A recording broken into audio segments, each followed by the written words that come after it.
सुंदर गर्भवती महिला फोन करने ही वाली थी कि उसके बगल वाले भिखारी ने उसका बायां हाथ पकड़ लिया। पता चला कि उनके सामने उसी गाड़ी में कई लाशें थीं। उसने पीछे देखा और इसकी उम्मीद नहीं थी। महिला ने अचानक देखा कि उसके बगल में एक खुला बाथरूम था। वह अपने बड़े पेट के साथ सावधानी से चली गई।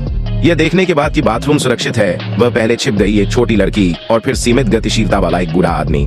लेकिन उसने ध्यान नहीं दिया कि उसके पीछे लाश ने शोर सुना था।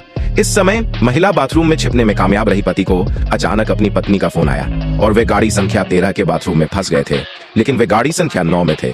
यदि वे 3 गाड़ियों को पार करना चाहते थे, कई लोगों को बचाने के लिए उन्हें पहले से ही सारी तैयारी करनी पड़ी। जब ट्रेन अंदर घुसी तो आगे बढ़कर नेतृत्व करने की जिम्मेदारी जियाओ शुई की थी और जवाब देने के लिए हाजिंग पीछे थे। सुरंग उनमें से 3 पहले से ही मरने के लिए तैयार थे।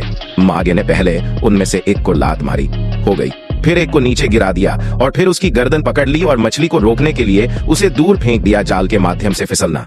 लड़ाई एक पल में तीव्र हो गई, लेकिन मागे को जल्द ही प्रतिरोध का सामना करना पड़ा। एजिंग मदद के लिए आगे आया और दोनों के संयुक्त प्रयासों से एक बड़ा समूह उनके द्वारा लाशों को उखाड़ फेंका गया। कुछ लोग बिना किसी खतरे के पहली गाड़ी से गुजर गए। अगली गाड़ी पर पहुंचने के बाद जियाओ शुआई कार्रवाई करने ही वाला था, लेकिन भाई माँ ने देखा कि जियाओ शुआई ऐसा कर सकता है। वह हमला सहन नहीं कर सका, इसलिए उसने शियाओ शुई को दूर धकेल दिया।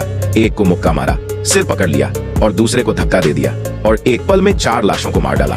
आहजिंग की तरफ से वे लाशों से भी लड़े, लेकिन मदद के बिना जियाओ शुआई में उन दोनों ने स्पष्ट रूप से अधिक कठिन लड़ाई। जल्द ही वे नुकसान में थे क्योंकि वे ज़ोंबी से हार गए थे। जब जियाओ शुआई लड़ाई में शामिल होने वाले थे तो ट्रेन ने अचानक उन पर हमला करना बंद कर दिया। इस बार एजिंग को अचानक पता चला कि लाशें ध्वनि के माध्यम से उन पर हमला कर रही।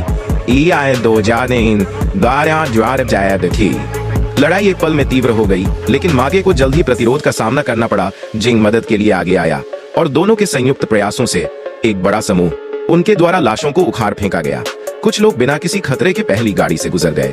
अगली गाड़ी पर पहुंचने के बाद जियाओ शुआई कार्रवाई करने ही वाला था, लेकिन भाई माँ ने देखा कि जियाओ शुआई ऐसा कर सकता है। वह हमला सहन नहीं कर सका, इसलिए उसने शियाओ शुई को दूर धकेल दिया। एक को मुक्का मारा, सिर पकड़ लिया और दूसरे को धक्का दे दिया और एक पल में 4 लाशों को मार डाला। एक 13 आहजिंग की तरफ से वे लाशों से भी लड़े, लेकिन मदद के बिना जियाओ शुआई में उन दोनों ने स्पष्ट रूप से अधिक कठिन लड़ाई की। जल्द ही वे नुकसान में थे क्योंकि वे ज़ोंबी से हार गए थे। जब जियाओ शुआई लड़ाई में शामिल होने वाले थे तो ट्रेन ने अचानक उन पर हमला करना बंद कर दिया।